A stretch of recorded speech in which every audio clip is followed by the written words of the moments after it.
Voy a intentar llevarlos un poco a lo que es la vía aérea en estos pacientes que tienen lesiones. No solo vamos a hablar del tema de ingesta, sino lo inhalatorio, las quemaduras, que es parte también del tema creo que de la toxicología, ¿no? Nosotros, por venir también de la escuela de la broncoesofagología, esófago con cáustico, nos toca ver, por eso también les voy a compartir todo este problema. Nosotros, con respecto a la vía aérea, hoy por hoy, los desafíos que tenemos, ¿no? Con la introducción de la tecnología, esto ayudó a que se puedan prolongar la vida en determinadas situaciones críticas. Y respecto a vía aérea, ¿sí? O encrucijada faringo-laringia también, los manejos son radicalmente diferentes cuando hablamos de fases agudas y distinto en fases crónicas. Antes los términos eran paciente crítico se decía en forma general. Con los años el avance hizo que se dividieran en dos partes a partir de la sobrevida con la tecnología. Un paciente crítico agudo se evoluciona a crítico crónico. Crítico crónico implica que necesita de la tecnología, o sea, más allá de estar, digamos, con su vida encaminada, necesita todavía de la tecnología para lo que se llama su rehabilitación. Pero entendamos cuáles serían las lesiones que se generan. En todo caso, tenemos que dividirlo, las cuestiones de laringe, las cuestiones de tráquea, ¿sí? Las que son inmediatas y las que son tardías. De las cuestiones inmediatas, tenemos que ver lo que es cuerda, aritenoides, las bandas ventriculares. De tráquea son moldes de secreciones, coágulos, pseudomembranas o la traqueomalacia. Y las lesiones tardías son de estenosis traqueal o traqueobroncomalacia. Cuando uno habla de laringe, hablamos de tres problemas: la luxación de aritenoide, el edema de bandas y los granulomas de cuerdas, y la parálisis cordal bilateral. Y también agregamos las sinequias, ¿sí? Esto sería la luxación de aritenoide. ¿Qué sería la luxación del aritenoide? La luxación del aritenoide es que un aritenoide sobrepasa al otro alterando su dinámica. En realidad la laringe tiene un movimiento simétrico. Entonces, al cambiar esa simetría, que eso se da mucho en pacientes que pasan por respiradores, pasan por lesiones agudas, quedan con estas secuelas. Las parálisis cordales, tenemos dos tipos de parálisis, lo que se llaman parálisis en abducción o en aducción, o sea, parálisis a cuerda abierta, AB, y aducción, AD, sería a cuerda cerrada. Los edemas, o sea, es un factor inflamatorio agudo cuando uno ve que uno saca un tubo, fíjense el edema con el cual se puede encontrar estos pacientes, ¿sí? Y los edemas de bandas con los aritenoides, el uso a veces de los dispositivos que tenemos que usar para resolver estas situaciones en agudo. Sinequia, ¿qué es? La sinequia es una unión, ¿sí? O sea, fija de las cuerdas, puede ser bronquios, puede ser, o sea, pero de las estenosis, pero hablando de sinequia. Entonces, ¿eso qué hace? Impide la adecuada fonación, impide la adecuada ventilación. Cuando uno tiene sinequias, o sea, si la sinequia es superior, ¿sí? O sea, ustedes imagínense en un triángulo, ¿no? Cuando el paciente presenta difonías, el problema a nivel de su laringe está en el tercio superior. Cuando el paciente presenta trastorno ventilatorio, el problema está en su tercio inferior. ¿Qué es un granuloma? Un granuloma es una respuesta inflamatoria a una agresión X. Llámese inhalatoria, llámese tubo orotraqueal, llámese ingesta inapropiada de cáustico. Entonces, tiene esa respuesta inflamatoria. A veces es una reacción ante cuerpo extraño, muchas veces. Yo me voy más abajo, cuando uno habla, y estos pacientes a veces cuando llegan a las unidades de cuidados intensivos, se generan lo que se llaman los famosos tapones. Esto en general lo muestro porque, digamos, hoy por hoy en las áreas de cuidados intensivos, en general, con el uso de los filtros humidificadores, o sea, cuando uno encuentra esto, en general es algo que ya cada vez tiene menos, o sea, menos aparición, incluso con el advento, o sea, la incorporación del kinesiólogo al trabajo de las unidades de cuidado intensivo agilizó mucho el trabajo en estos pacientes. Pseudomembranas sería material amorfo, fibrinoso, que se genera al retirarse muchas veces o genera el contacto, ¿sí? Al contacto, tanto que puede ser del tubo, tanto que puede ser de la quemadura, tanto que puede ser de la reacción, o sea, de la reacción de una pared que exuda, ¿sí? Entonces, ¿qué tipo, o sea, de material es este? Es un material fibrinoso que está lleno de polimorfos nucleares. Cuando uno lo manda a estudiar, en general, que hemos tenido que resolver este tipo de problemas en fases agudas, estas membranas las hemos... ¿Escuchan? ¿Ah? Las hemos tenido que mandar a estudiar y es un material fibrinoso con infiltración de polimorfos nucleares. Las traqueomalacias en este tipo de problemas son los colapsos de las vías aéreas, las pérdidas de las estructuras de las vías aéreas según el insulto, digamos, o la agresión sufrida a ese nivel, con pérdida de estructura. En general, cuando uno observa estas vías aéreas, observa los colapsos. Al aplicar, hoy por la tecnología, al aplicar lo que son las presiones positivas de las asistencias ventilatorias o la acomodación, son situaciones que se van controlando. Uno puede resolverlas a través de la colocación de stents en esto. Ahora, ¿cuáles serían los problemas más tardíos? Esto sería un poco un enfoque del problema inicial.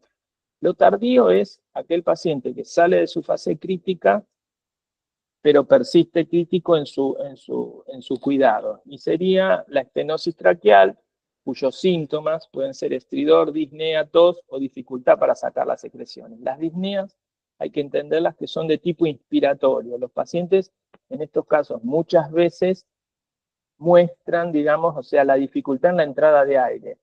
Cuando uno interroga a estos pacientes, es interesante porque, o sea, son pacientes que a veces navegan por muchas guardias, pero la pregunta a veces capital es, ¿te cuesta entrar el aire?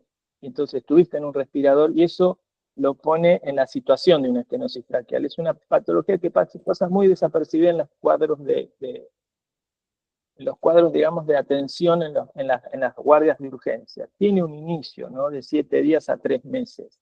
Si uno quiere verlo, fíjense, les muestro la placa de perfil de cuello, fíjense las líneas aéreas cómo convergen, lo que hay abajo es una cánula, y en lo que es la tomografía lineal, en los espacios hiperclaros, el alto es la laringe, y ven un espacio hiperclaro y abajo ven como un reloj de arena con una tráquea rotada. ¿Cómo la evaluamos nosotros en estos casos? Sí, como les mostré en radiología, hoy por hoy la tomografía con corte sagital y coronal ayuda muchísimo al aclaramiento de este problema. De hecho, nosotros tenemos muchos llamados por este tema. Y cuando uno realiza su endoscopía se encuentra con la disminución de luz de la tráquea. O sea, la tráquea es un elemento muy noble. Fíjense que tiene como un cuello de arena y lo relacionan con la visión de la endoscopía.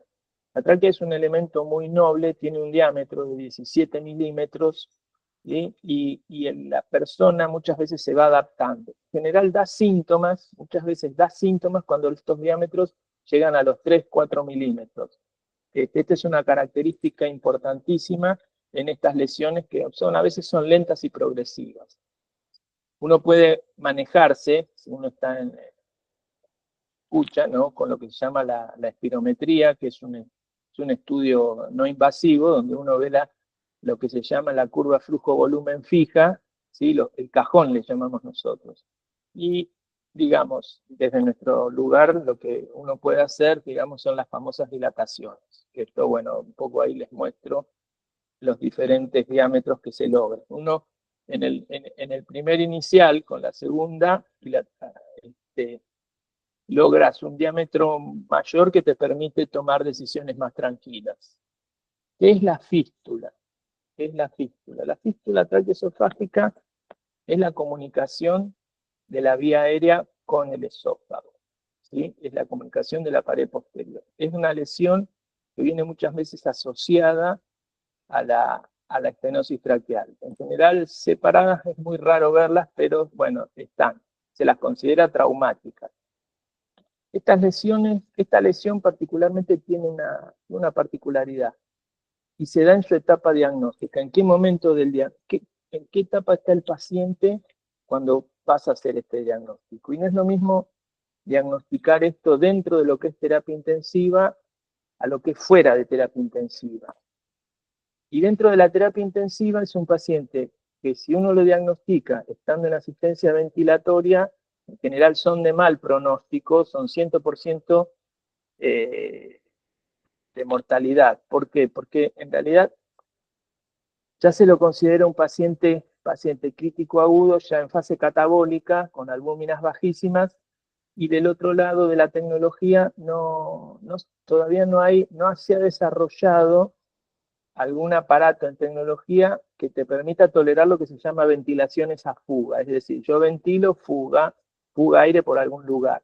Ese es digamos, uno de los problemas que hay en este momento. Y cuando uno está fuera de la asistencia ventilatoria, uno habla de lo que es pronóstico reservado. El pronóstico reservado es un paciente, digamos, crítico agudo, desvinculado, pero por el estatus que tiene, digamos, desde el punto de vista nutricional o de manejo de secreciones, todavía no se puede, digamos, plantear que esté fuera de posibilidad de pérdida de vida.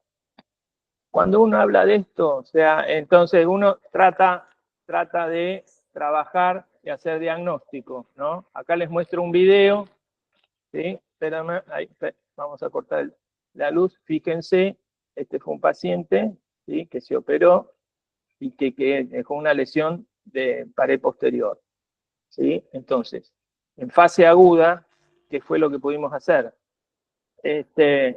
Permiso. En realidad, en fase aguda, lo único que se pudo hacer es poder colocar, desde el punto de vista de la que llaman neumonología intervencionista, ofrecer poder poner esto. Uno dice, ¿esta es la panacea? No, la verdad que no, porque usted le deja al terapista la obligación o la posibilidad de decir, bueno, tu trabajo ahora es desvincularlo. No son pacientes quirúrgicos en esa etapa, son pacientes que hay que tratar de desvincularlos. La solución siempre fue temporaria, el pronóstico siempre fue malo. Ahora, cuando el paciente está fuera de la terapia con este tipo de lesiones, pasa esta situación. El paciente que está desnutrido, ¿sí? Este paciente había salido de asistencia ventilatoria, había logrado ir a su domicilio, un chico joven con una... él lo que refería era cuando hacía la ingesta de alimento, él decía que no entendía dónde iba la comida. Entonces, cuando lo estudiamos, encontramos esta comunicación. ¿Qué fue lo que hicimos? O sea, ¿qué es lo que uno hace? Primero, se plantea, digamos, en qué etapa de la solución estamos. Entonces, el tema es buscar la forma de renutrirlo a este paciente para que pueda llegar a una fase quirúrgica de resolución. Entonces, la solución, dijimos, bueno, en realidad está fuera del esófago. ¿Cómo sería la solución en estos casos? Y a veces con una traqueotomía para colocar lo que se llama un stent de Montgomery, ¿sí?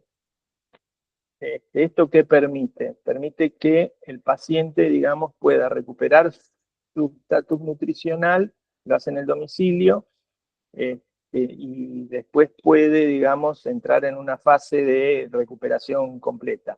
¿Qué tiempo tenemos en esto? Y a veces estamos hasta más de 6 meses a un año. ¿Hay fracaso con esta forma de trabajar? Sí, hay fracaso. ¿Cuál sería el plan B? Muchas veces quedan con gastrostomías y se espera los tiempos de recuperación nutricional. No todo eso, o sea, 100% que uno va a tener éxito. Cuando uno habla de la evidencia médica, ¿sí? Y ahora me voy a meter en otro tema, el tema de la inhalación, ¿no? Las inhalaciones de humo, ¿sí? Nosotros tuvimos el aprendizaje triste, hicimos nosotros, de lo que fue el ver pacientes que atravesaron la situación del tema de Cromañón. El tema de Cromañón, cuando estos pacientes generan lesiones inhalatorias, o sea, ¿qué le pasó a la tráquea? La tráquea se comportaba como o sea, hacía una reacción que era una hiperemia mucosa, un aumento de la permeabilidad microvascular, una exfoliación del epitelio superficial, con una secreción mucosa, y esto había la llegada de las células de la inflamación. Es una inflamación inicialmente de tipo vascular, ¿sí? Fíjense que les pongo en este gráfico lo que es el grupo control cuando uno fuma, ¿sí? O sea, la llegada digamos, brusca, ¿sí? Y cómo se mantiene en el tiempo la combinación de ambos, el estímulo inflamatorio.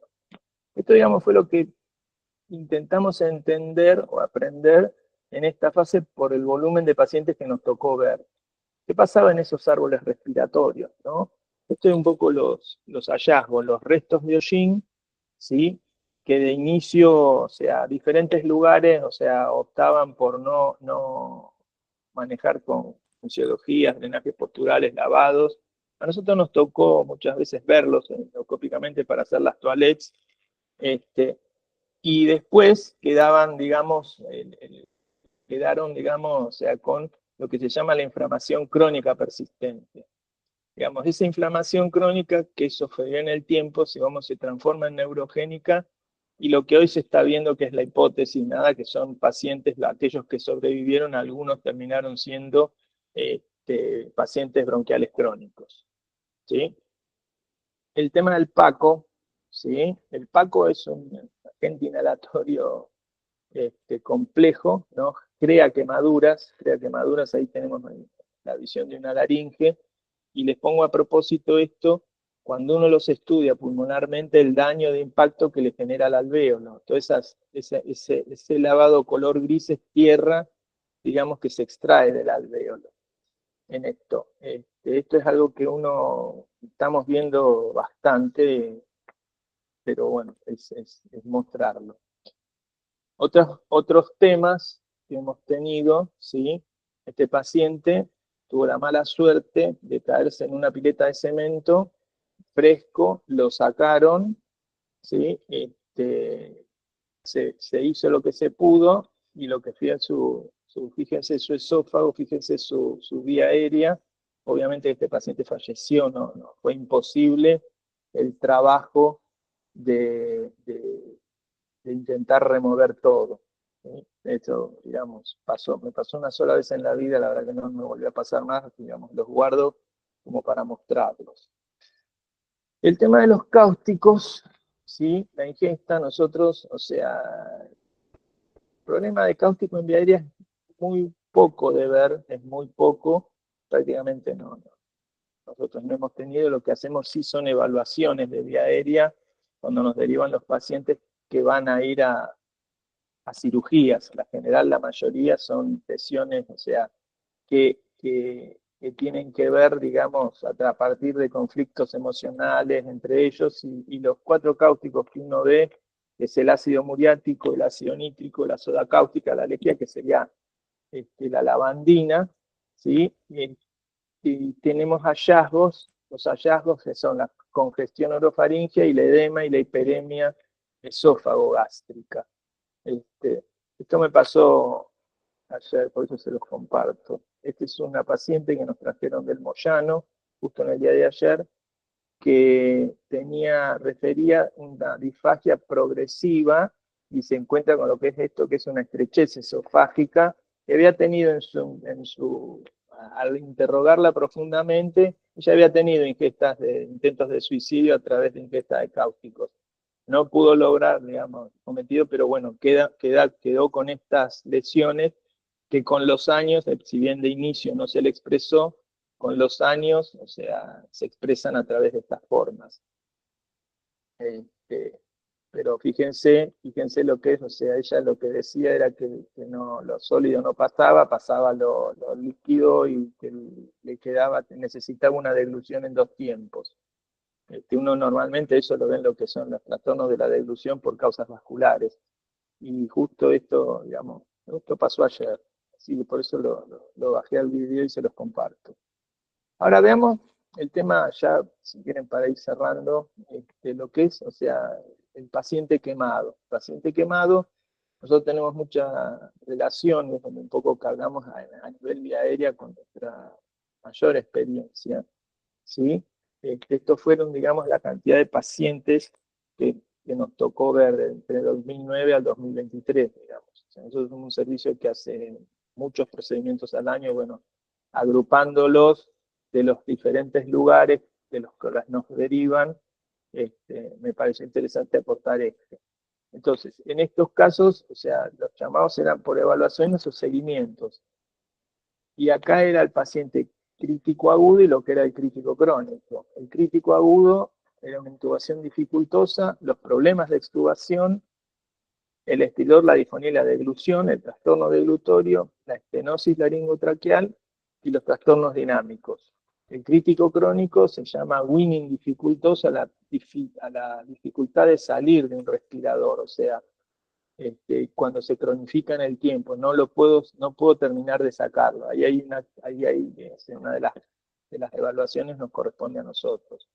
Lo que es la decanulación dificultosa, si hubo una alta carga de problema a nivel de vía aérea, o sea, cuando uno traqueostomiza y ve, a veces las decanulaciones uno tiene que evaluarlas para ver todo el grado de lesión. También la intubación y lo que es la estenosis traqueal. Y aporto la fístula, que fue lo que les comenté. Y el tercer y el último problema sería lo que es la sospecha de infección. Comparto este paciente, que este fue un paciente que, o sea, una alta carga de electricidad, ¿sí? Recibe una descarga y termina intubado. El paciente, cuando vamos a evaluar, lo que nos encontramos fue con una tráquea absolutamente llena de coágulos, o sea, toda la pared absolutamente congestiva, con pérdida de su estructura. Fíjense lo que es la carga de la agresión, ¿eh? Entonces, lo que hacemos es la toalé de todo esto para poder generar una mejor ventilación. Esto es la injuria. Una explosión de gas, ¿sí? La explosión compleja, la vía aérea, la explosión compleja del paciente que le explota un horno, ¿sí? Este paciente nos llaman por también un problema de intubación, dificultad de la intubación.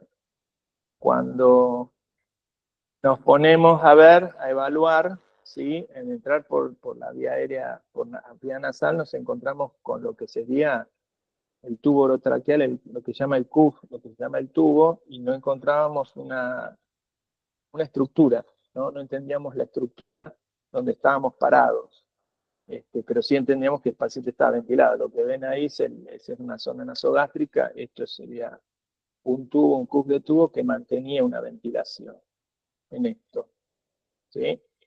Y nos vamos retirando. Al seguirlo, ¿sí? Al seguir, ahí pudimos entender un poco la anatomía al insuflar aire, ahí entendimos dónde estaba la laringe, que había perdido toda su estructura y estaba sostenida por el tubo, ¿sí? Y de ahí pudimos pasar a lo que se llama una traqueotomía. Esto es también paciente con una salida de asistencia ventilatoria mecánica en forma abrupta, ¿sí? Ella se extuba violentamente, ¿sí? Había tenido lesión por quemadura y emisión inhalatoria, genera el colapso y genera la debilidad, ¿sí? Y cuando sale de terapia, en fases crónicas, lo que es la explosión de un horno, ¿sí? Los pacientes quedan con sus retracciones. Si ustedes se fijan, acá tienen unas vías aéreas, ¿sí? Que están disminuidas de luz a la altura del esternón, una columna rectificada, y si ven un cuello, es un cuello que ha perdido su estructura anatómica. Esto es lo que se ve, digamos, desde el punto de vista de la foto, digamos, lo que puse la tomografía para que entendamos el proceso, digamos, de lo que es la anatomía del paciente. Este paciente planteaba lo que se llamaba una intubación dificultosa y había que planificar una traqueotomía, ¿eh? Entonces, como desde el punto de vista convencional no se podía trabajar, se opta por lo que se llama la broncoscopía rígida, ¿sí? Que es parte de nuestro trabajo, y con esto, digamos, ven que, o sea, se usan las guías, se pone el tubo orotraqueal, ¿sí? Y esto lo que permite después trabajar en una siguiente etapa, lo que se llama el poder realizar la traqueotomía. Fíjense que ahí queda, esto se los comparto como para que sepan, digamos, de lo cotidiano de esto, por más que ustedes por ahí no lo hagan, pero sepan que existe y se puede resolver. ¿Eh? A ver, y ahí está el tubo orotraqueal metido. ¿Eh? Y cuando salen de internación, las cronicidades, las resoluciones de todos estos colgajos, ¿sí? Uno dice, ¿es la interdisciplina en esto, trabajar en equipo? Y sí, porque uno trabaja aportando lo que uno puede ofrecer desde la vía aérea. ¿Para qué? Para poder mejorar lo que es el futuro de estos pacientes, ¿sí? Esta paciente también tuvo la explosión de gas, de su auto de gas, y queda con toda esta secuela, ¿sí? La apertura bucal es muy mala, ¿sí? Después corrige y llega a esto y queda con un trastorno deglutorio en esto, ¿sí? Lo que ahí ya hace más o menos les di un pantallazo de la visión nuestra respecto a todo este problema, ¿sí? La verdad que les agradezco mucho. Buenos días, doctor. Yo me reservé un poco para el final. Usted vio un número quizás de participantes, son muchos más porque en los centros generalmente nos reunimos y vemos muchos desde la misma pantalla. Yo le agradezco muchísimo, muchísimo, porque sé que en este momento usted, en estos minutos,